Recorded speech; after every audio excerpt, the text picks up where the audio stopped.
حضرت آدم علیہ السلام کے دور میں پیدا ہونے والے نبی حضرت ادریس علیہ السلام کا نام قرآن پاک میں 2 مقامات پر آیا ہے، ایک سورۃ الانبیاء میں اور دوسرا سورۃ مریم 19 میں۔ صحیح بخاری کی حدیث نمبر 3342 میں آتا ہے کہ حضرت ادریس علیہ السلام کا دوسرا نام حضرت الیاس بھی ہے۔ سورۃ انبیاء کی آیت نمبر 85 اور 86 میں اللہ تبارک و تعالی حضرت ادریس علیہ السلام کی تعریف کرتے ہوئے فرماتے ہیں کہ اے نبی، اسماعیل، ادریس اور ذوالکفل کا ذکر کیجیے، یہ سب صابر لوگ تھے، ہم نے انہیں اپنی رحمت میں داخل فرمایا، بلا شبہ یہ نیک لوگ تھے۔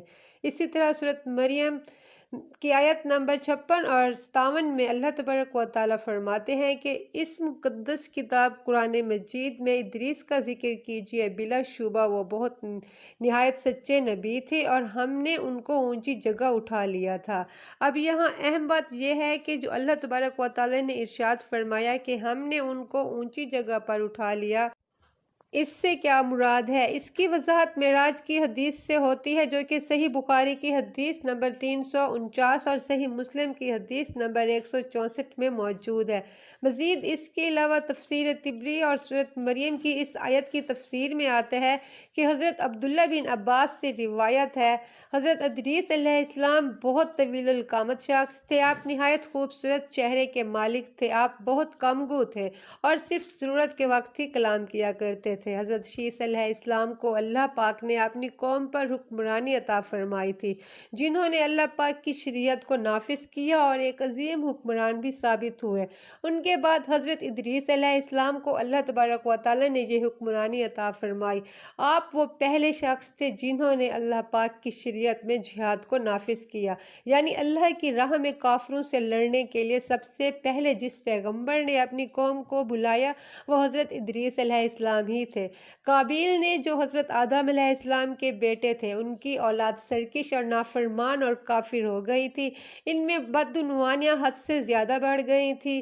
جب یہ برائیاں حضرت ادریس علیہ السلام کی قوم میں ہونے لگیں تو آپ نے اس مشرک قوم کے خلاف ایک فوج تیار کی جو گھڑ سواروں اور پیدل چلنے والے دستوں پر مشتمل تھی، اور قوم قابیل سے جنگ لڑنے کے لیے نکل کھڑے ہوئے۔ اللہ پاک نے آپ کو اس جنگ میں فتح نصیب فرمائی۔ حضور نبی کریم صلی اللہ علیہ وآلہ وسلم جب معراج پر تشریف لے گئے تو آپ نے وہاں آسمانوں پر تمام انبیاء کرام سے ملاقات فرمائی۔ اس دوران حضرت ادریس علیہ السلام سے بھی آپ نے چوتھے آسمان پر ملاقات فرمائی۔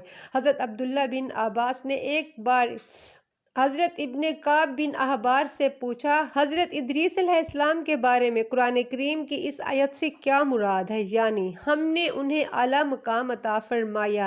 ابن کعب نے جواب دیا کہ اللہ تعالیٰ نے ایک بار حضرت ادریس علیہ السلام پر وحی نازل فرمائی کہ اے ادریس، تمام اہل دنیا جس قدر روزانہ نیک اعمال کریں گے، ان سب کے برابر میں تجھ کو ہر روز اجر عطا کروں گا۔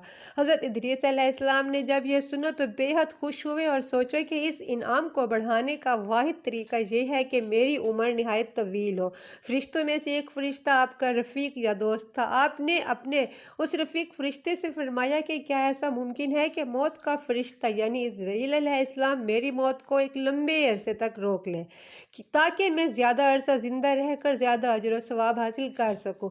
رفیق فرشتے نے آپ کو جواب دیا کہ آپ میرے ساتھ چلیں، ہم دونوں اس بارے میں حضرت عزرائیل علیہ السلام سے بات کرتے ہیں۔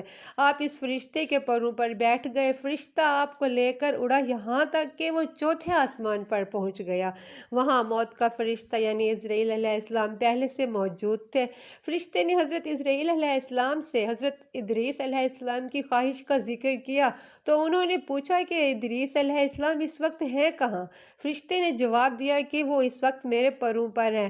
حضرت عزرائیل علیہ السلام نہایت حیران ہوئے اور فرمایا کہ ابھی ابھی اللہ پاک نے مجھے حکم دیا ہے کہ میں حضرت ادریس علیہ السلام کی روح کو چوتھے آسمان پر قبض کروں، لہٰذا ابھی تک میں اسی سوچ میں تھا اور خود سے سوال کر رہا تھا کہ میں یہ کیسے کر پاؤں گا، کیونکہ حضرت ادریس علیہ السلام تو اس وقت زمین پر موجود ہیں۔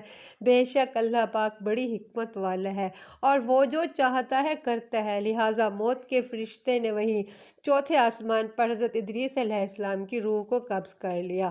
آپ کی عمر کے متعلق مختلف روایات ہیں۔ اس کے علاوہ اسرائیلی ملی روایات اور چند احادیث سے آپ کے حالات زندگی کا بھی پتہ چلتا ہے۔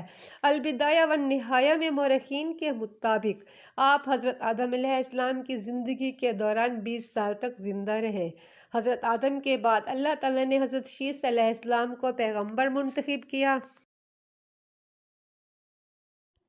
آپ روئے زمین پر وہ پہلے شخص تھے جنہوں نے قلم کے ذریعے لکھنا شروع کیا۔ اللہ پاک نے آپ کو قلم کے ذریعے لکھنے کا طریقہ اور بے شمار حکمتیں عطا فرمائی تھیں، اور آپ یہ سب کچھ لوگوں کو بھی سکھایا کرتے تھے، اور علماء کرام کی کثیر تعداد کا بھی اس بات پر پختہ یقین ہے کہ حضرت نوح علیہ السلام سے پہلے جتنے بھی علوم شائع ہوئے ان سب کو لکھنے والے یہی ہیں، یعنی حضرت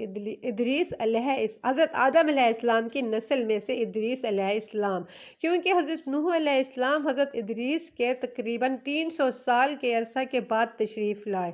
محترم ناظرین، امید ہے کہ آج کی یہ ویڈیو آپ کو کافی انفارمیٹیو لگی ہوگی۔ اللہ پاک سے دعا ہے ہمیں صراط مستقیم پر چلائیں، آمین۔